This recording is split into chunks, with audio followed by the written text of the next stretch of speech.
In this episode, I focus on traveling to Kenya and a whole bunch of logistical issues that'll make it easier for you.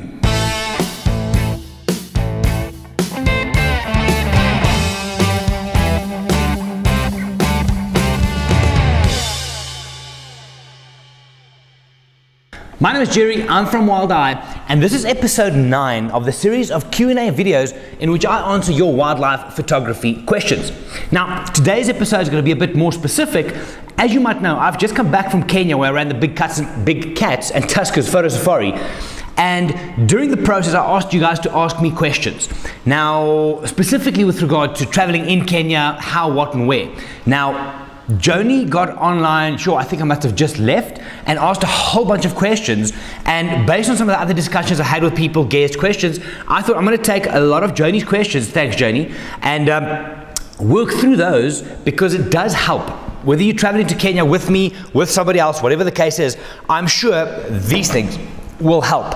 So, let's get right into it. Joni asked on Facebook, do most people bring tripods along? Joni, tripod is something on most photo safaris, I would say no, not necessary. But if we're looking at the Big Cats trip specifically, then yes, because we do stars out at Amboseli, we do focus on stars. Tripod-wise, the biggest problem I have with tripods still traveling is people take big-ass tripods, huge ones. There's some amazing new things on the market which they travel. It's like carbon tripods, which is very small. They fold up pretty small. You can travel very light. They can carry most of the weight of lenses you want to put on there. And as a bonus, some of the legs screw off and it becomes a monopod. So for ease of use and from a packing point of view, tripod, absolutely yes. But make sure it doesn't weigh you down when you travel. Joni asked, what is the percent given for gratuities for large staff? Do you pay in ZAR or how do you pay? Gratuities for staff is always an interesting one because having worked in the lodge industry and knowing how it works, it's always appreciated but never expected. So what we do on our trips is we advise people anywhere between $10 and $20 per person per day guest. That gets pooled and that goes out to our entire staff complement, which they share equally. Now, when you're on the trip with me next year, then we'll break down how it gets shared and how we do the process to make sure it's open and transparent, because a lot of the lodge back ends, it's always drama and things about who gets the tips where, what, and how. Anyway, so we're looking at between $10 and $20 per day. Based on the experience you receive, obviously more is welcome, less if you feel they don't deserve it, also fine. But you asked about currency as well. Dollar, yes. Shillings, yes. Rand, yes. Any currency gets pooled, we change it into shillings, and that gets shared among the staff. Do you recommend certain dimensions, weights for luggage, camera gear, etc.? Luggage restriction. This is always interesting because I know in South Africa they recently had an update to the carry-on regulations. They're going to enforce the whole thing and this and that. But still, I mean, I've gone on with 20, 27, almost 30 kilograms worth of gear. What I would do is pack your camera bag before you leave, look at it, and then strip out what you don't need. I've often taken 3 camera bodies. I end up using 1, maybe 2. Strip it out. Take the bare essentials. Not only because, I mean, you break the law, whatever. I mean, it would be nice if airlines actually come to the party and tell us exactly what we as photographers can and cannot do, because someone with a golf bag gets that as access or a surfboard, but then we have to kind of argue about our gear. Different discussion for another time.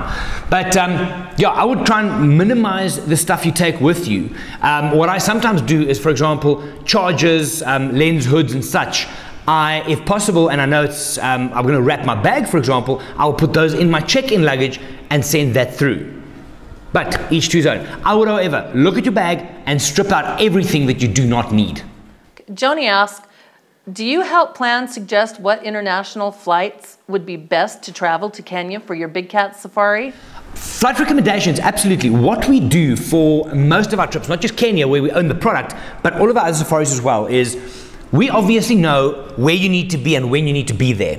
So what we would suggest is once you book on a trip, where, again, with us or any other operator, is liaise with the operator and discuss with them, listen, when is the pickup, when is the transfer? You then look backwards and say, right, if I need to be there at 6 o'clock for the transfer, give yourself room for error, because things always happen. Travel, as great as it is, there's always something that goes wrong. So Give yourself a couple of hours and then look at flights that'll get you there on time.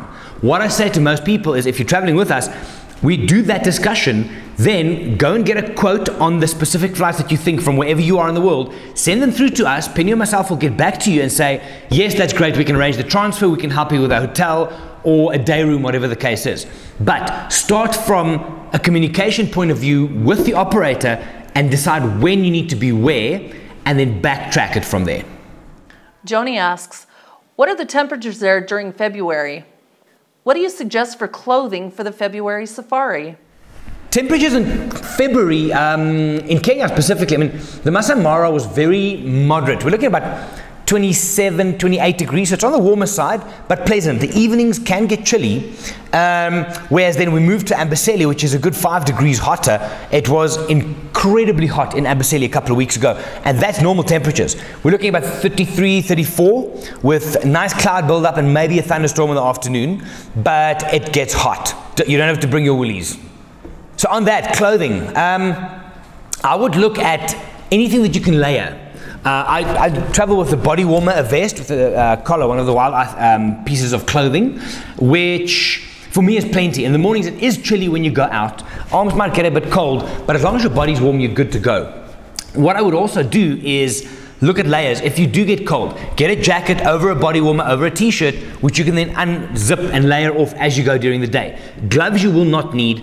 Beanies, I've always got one in my bag, always. Something could happen, it could rain, we could get cold, but you probably won't need one. Scarves I wouldn't worry about, but layers. From a clothing and shoes point of view, I prefer to go in long denims and stuff, that's just me, but I mean, it is warm enough to have like 3/4 or shorts on as well.